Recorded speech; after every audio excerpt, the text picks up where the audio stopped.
1:30 থেকে 2টোর ভিতর কে বা কারা দুর্বৃত্তরা আইসে আমাদের 8 নং অফিসের ঘোড়ামার্কার অফিসের শাটারের তালা ভেঙে ভিতরে প্রবেশ করে। সেখান থেকে চেয়ার আগুন ধরায় এবং সাথে সাথে কিছু চেয়ার নিয়েও যায়। আমাদের 20খান চেয়ার পাচ্ছি না, মানে কিছু পোড়ায় ফেলাইছে, কিছু নিয়ে গেছে। আর আগুন ধরাইছে সাথে উপরের কারেন্টের লাইনে আগুন ধরে গেছিলো। টিনেও এই যে আগুন টিনে আগুনে কিছু ক্ষতিগ্রস্ত হয়েছে। এম.এ. সেলিম সাহেবের ঘোড়ামার্কার অফিস।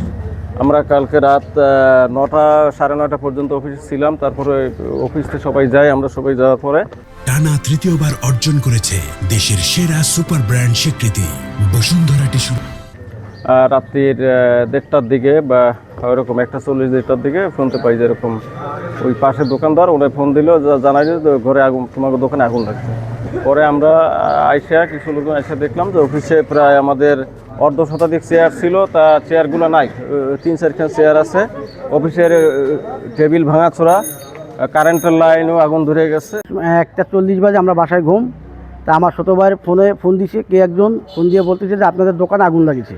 পরে আমরা বাসা থেকে আমার মা, আব্বা, আমার ভাই, আমরা সবাই দৌড়ে আইছি। আসে দেখি যে আমাদের দোকানে আগুন লাগে নেই, দোকানের পাশে এখানে আগুন জ্বলতেছে দাউ দাউ করে।